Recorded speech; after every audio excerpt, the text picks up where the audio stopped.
Get my phone away from your butt. Thumbnail.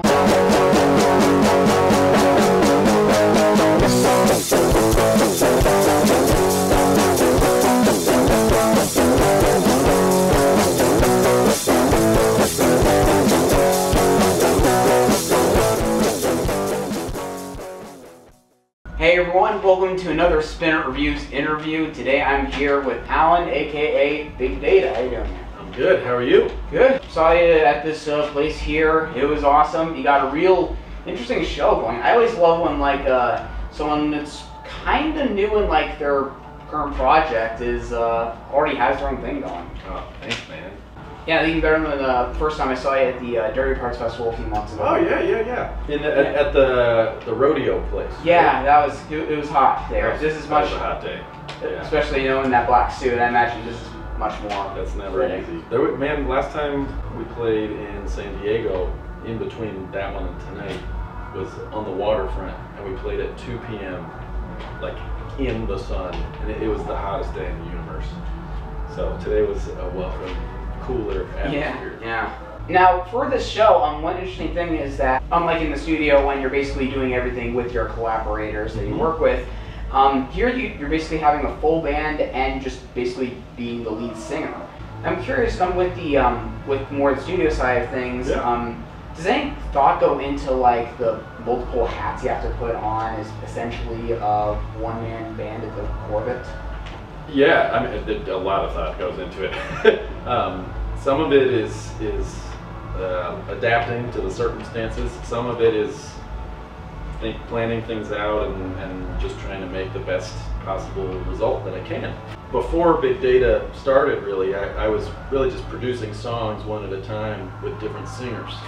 So when I started Big Data, it was just a sort of studio thing. It was just a recording project at home, really, and I looked at it as a continuation of producing, working with different singers. As Dangerous kind of started to take off more and more, then suddenly it was like, you need to start playing shows immediately, and you have about a month or two to figure that out.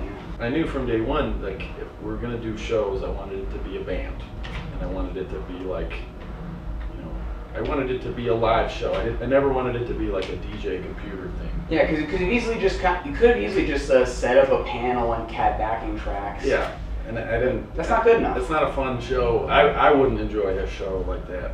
And I'm very fortunate to have very, very talented friends, and so our band is awesome. And one of my band members is actually standing over there in a towel. His name is. Luckily, we don't have multiple camera angles, so. Although, if you want to come on camera at any point in your towel, Gunnar Olsen, everybody. Get my phone away from your butt. Thumbnail. That's right. Gunnar is the incredible drummer of Big Data. Hey, I'm Gunnar. Mark, nice to meet you. I'm Gunnar. Gunnar also wears towels in his spare time. It's my stage gear. We were we're all white on stage, so I'm very pasty, so it just kind of works. This is just a wardrobe for your side project. Yeah. Gunnar does interviews in a towel, really. Russ, come on over. Russell, our guitar player, also does interviews in towels. Things are getting pretty weird pretty quick, I feel like. We're doing it's a camera, it's an interview. Hey. Yeah. Russell Henson. Definitely in my underwear. Yeah. Definitely holding my underwear, I mean. Indeed. This is taking a turn. Yeah, it's taking a turn. But anyway, so, once the sort of live show kind of thing materialized, I wanted it to feel like a band. So anyway, the intricate questions about your process. Now, what I found interesting about your album is how it did follow this kind of singular concept. On every single song, according to liner notes, every person you collaborated with did co-write it. Yeah. Does that include the lyrics? Yeah. Oh, 100%. Now I'm curious, how do you get like all these different artists to like focus on making this one cohesive album concept, especially with something as like niche as like Paranoia with the intern, Sure. which is already a pretty unique thing. Basically, the way I make the songs is I write all the musical parts first, and then when I know what singer I'm going to be working with and we actually get together in the studio, we write the melodies and the lyrics together. So I kind of look at my job when I'm writing with the singer to, you know, I sort of present a few different topics that we could write about, relating to technology and the internet and privacy and those things. We sort of throw ideas in the air related to that topic, and I always try to phrase things in the big data voice, even when I'm writing with a different singer. I'm producing. That's producing, like, you know, trying to keep the vision of the project going even when there's a different artist involved in it. So my hope was always that I would provide the cohesion despite working with so many different people. Yeah, because I was just imagining the phone call. Hey, Rivers Cuomo, can you write a song about the NSA with me? Yeah, basically. Yeah, it was a crazy process. Do you have any like writing strategies for keeping this kind of concept going for 10 whole tracks and not really repeating yourself all that much? Yeah, 100%. When I was working on the record, I would basically keep a running list. Every say bye, Russell. Bye, Russell. I would. And there goes our viewership. There goes our, yeah. I would basically keep a running list of topics that I found interesting. Like, you know, if I read some story about, like Business of Emotion. I read about the story about the Facebook mood experiments. The Facebook mood experiments, like, you know, a year before we actually wrote that song.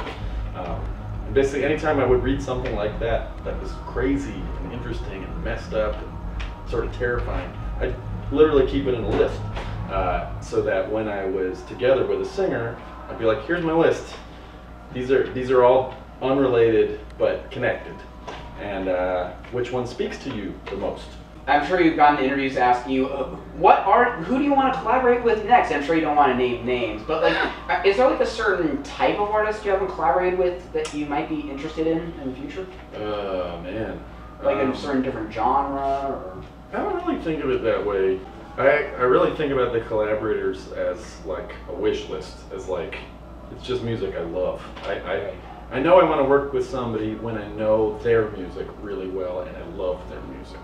What I look for in a collaborator, beyond just obviously having an awesome voice, is that they have that they know how to write in an interesting way. Because I really look at writing, especially with lyrics and melodies, as sort of a puzzle solving experiment. Or it's almost like a game. Like I love to sort of get in the room with a singer, knowing there's a finite amount of time that we're going to work together. Like, you know, we only have one day, so we have to have a song by the end of today. And there's some very specific rules for how this song is going to be written. It has to be about technology. It has to be sort of evil. And it becomes like this sort of challenge that we have to think through together. And I know that they're really good thinkers because of their music. That's sort of how I look at it. Yeah, and that's really refreshing, because you always hear about like these collaborations with quote-unquote pop songs, even though you sort of take a different turn on it, where like it's essentially like a record label obligation, whereas this seems like the complete opposite. It's very different. Yeah, the way pop songs get made in that way. I mean, this is not knocking pop music, because I love pop music and I basically make pop music. Typically, a lot of those collaborations will happen like, can you write a hook for this thing? Sure. I've never met you. I never will meet you in person. I'm on the other side of the globe, and here's a thing I made in the hotel room in 20 minutes. Yeah. And then you take that and edit it and mangle it and all that. It's a very, very different process. Very impersonal. Yeah. This process, like every collaborator I worked with, like we sat in the room and we like agonized over like, how the hell do we make a pop song out of Edward Snowden? Like, right. And it was like, it was a really fun experience. And in a way, I think I pointed this out in the review, like the fact that it has this kind of lovey-dovey chorus to it, with the context of the verses, it makes it kind of unsettling. 100%, yeah, that's right. That's what I'm always trying to do. With this new band that you formed, like since the release of this album, do you see yourself taking more of like a lead vocal role? You know, I think about this a lot. Like, I don't know yet until I really write the music, but with some variation in the lineup of the band. But for the most part, we have a core unit, and we've been playing together in some version of it for almost 2 years now. And we're incredibly close. We know how each other play and think, and I really know everybody's strengths, and they all really have their own strengths. So I keep thinking more and more like it would be a crime not to work together in more of a band sort of way. I used to kind of work with vocalists because that's just how I knew how to work. I never had a band, and now I have a band, so Yeah. I want to make it more a part of it. Yeah, and plus I'm sure like doing all these songs with you doing the singing, you probably have a lot more confidence in your voice now. Big time, yeah, totally. Just honestly, just playing shows a million times, and learning how to perform more, and learning how to get into this character, and creating this character has really changed the way I sing quite a bit. It's really awesome talking to you. There's one more question I want to ask, kind of at end all my interviews. What are some of your favorite albums of 2015? There's 2, and there's a 3rd that's coming out. So Tame Impala record is like, I've listened to that 8 billion times. It's one of the best records I've heard in years and years and years. I really gotta get around to that. It is, dude. Tonight, when you get home, listen all the way through to the tape. Just close your eyes, put on headphones. It's totally a headphone record. Just sit there and listen to the whole thing. If you have the time, because it is seriously one of the best albums of a long time. Another really great one is the Unknown Mortal Orchestra album. Oh, yeah, I heard about that. It's fantastic, and it's funny that both of those bands are actually kind of in a similar space of like sort of 60s, 70s psychedelic sounds, but with a little bit of electronic production. Yeah, with kind of a more modernish twist to it. Totally. And what's the third one? Third one is this guy named Jack Garrett, who is incredible. I've been a big fan of his for like the past year and a half. Actually, 4 hours, excuse me. And then this other girl, Christine and the Queens. I believe her record just came out, and she's incredible too. Okay, well, it's been awesome talking to you, Alan. Likewise, man. Yeah, and I know I gave a pretty positive review of that album, but I think I'm loving it even more now. You keep finding these crazier meanings each time you listen to it. That's awesome, man. Thank you so much. Really appreciate it. Yeah. And now I throw you the footage.